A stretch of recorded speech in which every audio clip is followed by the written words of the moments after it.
नमस्ते। और भारत की सबसे पुरानी और सबसे गहरी दार्शनिक परंपराओं में से एक की इस दिलचस्प चर्चा में आपका बहुत बहुत स्वागत है। आज हम सिर्फ इतिहास के पन्ने नहीं पलटने वाले हैं, बल्कि यह मन, शरीर और हमारी चेतना के भीतर की एक अद्भुत यात्रा होने वाली है। हम उन विचारों को डिकोड करेंगे जो हजारों सालों से हमारे बीच हैं, और कमाल की बात यह है कि वो आज भी उतने ही प्रासंगिक हैं। तो चलिए एक ऐसे दर्शन को करीब से समझते हैं जिसने शांति और आत्मविजय को एक बिल्कुल ही नए मुकाम पर पहुंचा दिया। चलिए देखते हैं कि आज हम किन किन चीजों पर बात करेंगे। सबसे पहले हम जैन धर्म की उत्पत्ति को समझेंगे, फिर महावीर के मार्ग पर चलेंगे, उसके बाद उनकी मूल शिक्षाओं और दर्शन को गहराई से जानेंगे। फिर हम बात करेंगे अलग अलग संप्रदायों और पवित्र ग्रंथों की, और आखिर में देखेंगे कि आज के समय में इसकी विरासत और प्रासंगिकता क्या है। तो चलिए पहले हिस्से से शुरू करते हैं। जैन धर्म की उत्पत्ति, वो 6ठी शताब्दी ईसा पूर्व की क्रांति।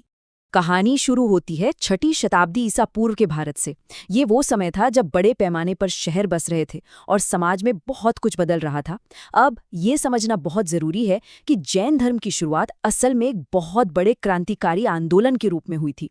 लोग उस समय के महंगे वैदिक कर्मकांडों, पशु बलि और ब्राह्मणावादी प्रभुत्व से काफी परेशान हो चुके थे। समाज में जाति व्यवस्था भी बहुत कठोर हो गई थी।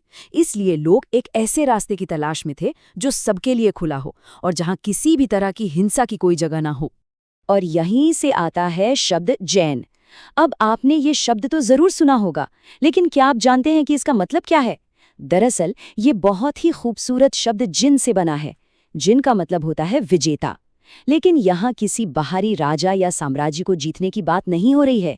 यहाँ बात हो रही है खुद को जीतने की, अपनी इच्छाओं, अपने मोह और अपने ही अहंकार पर पूरी तरह से विजय प्राप्त करना। यही तो इस पूरे सफर का असल मकसद है। अब आते हैं हमारे दूसरे भाग पर, महावीर का मार्ग, जो 24वें तीर्थंकर थे। अब अगर हम उन महापुरुषों की बात करें जिन्होंने इस धर्म को आकार दिया, तो जैन धर्म में कुल 24 तीर्थंकर हुए हैं। तीर्थंकर का मतलब है वो आध्यात्मिक गुरु जो लोगों को जीवन के इस भवसागर से पार निकालकर मोक्ष का रास्ता दिखाते हैं।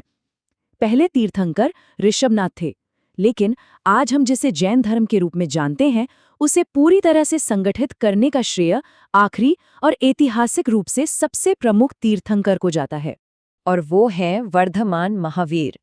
इनकी जीवन यात्रा सच में आपको सोचने पर मजबूर कर देगी। 540 ईसा पूर्व में कुंडा ग्राम के एक राजघराने में सिद्धार्थ और त्रिशला के यहाँ उनका जन्म हुआ। सब कुछ था उनके पास, राजपाट और ऐशो आराम। लेकिन महज 30 साल की उम्र में उन्होंने वो सब कुछ त्याग दिया। जरा सोचिए, एक राजकुमार सब कुछ छोड़कर निकल पड़ता है। अगले 12 सालों तक उन्होंने इतनी कठोर तपस्या की जिसकी शायद हम कल्पना भी नहीं कर सकते। आखिरकार जिम्भिका ग्राम के पास उन्हें कैवल्य ज्ञान यानी सर्वोच्च ज्ञान की प्राप्ति हुई, और फिर 468 ईसा पूर्व में पावापुरी में उन्होंने निर्वाण प्राप्त किया। चलिए अब इतिहास से थोड़ा आगे बढ़ते हैं और तीसरे हिस्से पर आते हैं, मूल शिक्षाएं और दर्शन, रत्न और व्रत। महावीर जी ने जिन नियमों का समर्थन किया वो सिर्फ आध्यात्मिक ही नहीं है, बल्कि बहुत लॉजिकल भी है। जैन धर्म में मोक्ष पाने के रास्ते को त्रिरत्न या 3 रत्न कहा गया है। पहला सम्यक दर्शन यानी सही विश्वास, दूसरा सम्यक ज्ञान यानी सही समझ, और तीसरा सम्यक चरित्र यानी नैतिक जीवन जीना। मजेदार बात यह है कि ये तीनों कोई अलग अलग डिब्बे नहीं है, ये एक दूसरे से गहराई से जुड़े हुए हैं। जब आपका विश्वास सही होता है तो सही समझ अपने आप आती है, और फिर वही समझ आपके आचरण में दिखाई देने लगती है। और इसी सही आचरण या नैतिक जीवन को जीने के लिए बनाए गए हैं पंच महाव्रत। ये 5 नियम हैं, और इनमें सबसे ऊपर सबसे खास है अहिंसा। अब यहाँ एक बात ध्यान देने वाली है, जैन धर्म में अहिंसा का मतलब सिर्फ किसी को शारीरिक चोट न पहुंचाना नहीं है। इसका मतलब है अपने मन से, अपने शब्दों से और अपने कर्मों से किसी भी जीव को जरा सी भी तकलीफ न देना। ये इस धर्म का बिल्कुल आधार स्तंभ है। इसके अलावा 4 और व्रत हैं: सत्य बोलना, अस्तेय यानी चोरी न करना, अपरिग्रह यानी जरूरत से ज्यादा संपत्ति न जोड़ना, और ब्रह्मचर्य का पालन करना। अब यहाँ हम थोड़ा सा रुकेंगे क्योंकि ये कॉन्सेप्ट समझना बहुत जरूरी है। जैन दर्शन मानता है कि दुनिया के हर एक जीवित प्राणी में आत्मा है, जिसे जीव कहा गया है। लेकिन दिक्कत ये है कि कर्म नाम का एक तत्व भौतिक पदार्थ की तरह इस आत्मा से चिपक जाता है और उसे बार बार जन्म और मरण के चक्र में फंसाए रखता है। तो इसका उपाय क्या है? उपाय है मोक्ष। और ये मोक्ष कैसे मिलेगा? बहुत ही कड़े आत्मा अनुशासन और दुनियादारी के त्याग से, ताकि आत्मा इन कर्मों के बंधनों को तोड़कर आजाद हो सके। अब जो बात हम करने जा रहे हैं ना, वो सच में कमाल की है। हजारों साल पहले जैन दर्शन ने ज्ञान मीमांसा का एक अत्यंत उन्नत सिद्धांत दिया था, अनेकांतवाद। इसका मतलब है कि असलियत या सच्चाई के बहुत सारे पहलू होते हैं। कोई भी एक इंसान या कोई एक नजरिया पूरी सच्चाई नहीं बता सकता। मतलब जो आप सोच रहे हैं वो भी सच हो सकता है, और जो सामने वाला कह रहा है वो भी अपनी जगह सच हो सकता है। सोचिए, उस जमाने में बौद्धिक सहिष्णुता का ये कितना बड़ा उदाहरण था। और इसी अनेकांतवाद को स्यादवाद के साथ जोड़कर देखिए। ये कहता है कि हम जो भी बात बोलते हैं ना, वो सिर्फ कुछ शर्तों पर ही सच होती है। मतलब देखने वाले के नजरिए के हिसाब से सच्चाई केवल आंशिक रूप से सही हो सकती है। इसे आप ऐसे समझ सकते हैं कि आज की जो मॉडर्न रिलेटिविटी की थ्योरी है, उसका बीज हजारों साल पहले इसी सिस्टम में बो दिया गया था। खैर, अब आगे बढ़ते हैं अपने चौथे भाग की तरफ, संप्रदाय और पवित्र ग्रंथ। देखते हैं कि इस धर्म को कैसे व्यवस्थित किया गया। तो हुआ ये कि महावीर जी के निर्वाण के बाद उनकी इन महान शिक्षाओं को सहेजने की जरूरत महसूस हुई। जाहिर है, मौखिक तौर पर याद रखी गई चीजों को कभी न कभी लिखना ही पड़ता है। इसके लिए पाटलिपुत्र और बाद में वल्लभी में बहुत बड़ी संगीतियां या परिषद बुलाई गई। इन्हीं में शिक्षाओं को संकलित किया गया, जिन्हें हम आगम कहते हैं। और सबसे अच्छी बात ये थी कि इन्हें प्राकृत और अर्धमागधी जैसी आम बोलचाल की भाषाओं में लिखा गया, ताकि ज्ञान सिर्फ कुछ खास लोगों तक सीमित ना रहे, बल्कि आम जनता तक पहुंचे। समय के साथ मान्यताओं और अभ्यास के तरीकों में थोड़े अंतर आने लगे, जिसकी वजह से जैन धर्म दो मुख्य संप्रदायों में बट गया, दिगंबर और श्वेतांबर। दिगंबर यानी आकाश वस्त्र, जो मानते हैं कि दिशाएं ही उनके कपड़े हैं। इनके साधु पूरी तरह नग्न रहते हैं और बेहद कठोर जीवन जीते हैं। दूसरी तरफ है श्वेतांबर, जो सफेद कपड़े पहनते हैं और मानते हैं कि महिलाएं भी सीधे मोक्ष की प्राप्ति कर सकती हैं। इन दोनों संप्रदायों का फैलाव भी अलग अलग क्षेत्रों में हुआ। जैसे दिगंबर मुख्य रूप से कर्नाटक और मध्य प्रदेश में, तो श्वेतांबर गुजरात और राजस्थान की तरफ बढ़े। अब हम पहुंच गए हैं अपने आखिरी हिस्से पर, विरासत और आधुनिक प्रासंगिकता। चलिए देखते हैं कि इसका आज की दुनिया पर क्या असर है।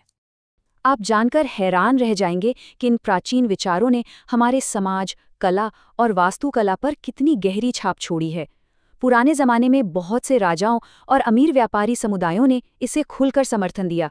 महान सम्राट चंद्रगुप्त मौर्य का ही उदाहरण ले लीजिए, जिन्होंने अपनी जीवन के आखिरी समय में जैन मुनि भद्रबाहु के मार्गदर्शन में जैन धर्म अपना लिया था।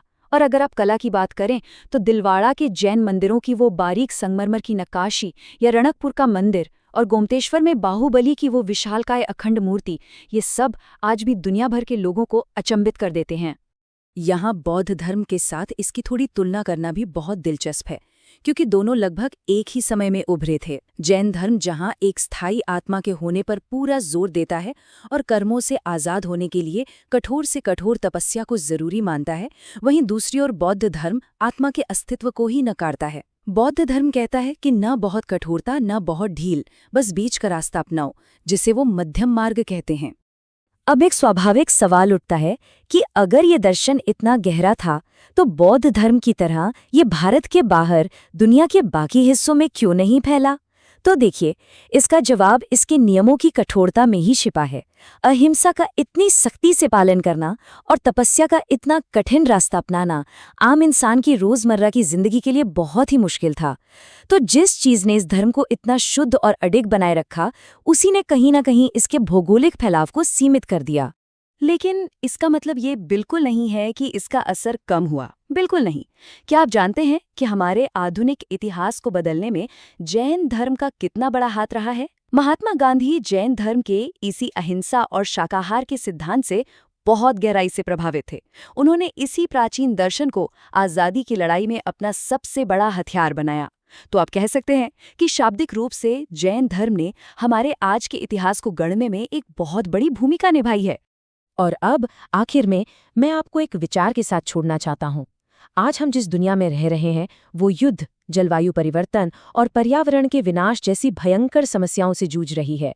ऐसे में जरा सोचिए, हजारों साल पहले दिए गए वो विचार जो हर छोटे से छोटे जीव की रक्षा करने की बात करते हैं, जो आत्मा और कर्म की बात करते हैं, क्या वो आज पहले से कहीं ज्यादा जरूरी नहीं हो गए हैं? क्या हमारे आज के इन बड़े बड़े वैश्विक संकटों का समाधान इसी प्राचीन जैन दर्शन में नहीं छिपा है? इस पर जरा गौर कीजिएगा।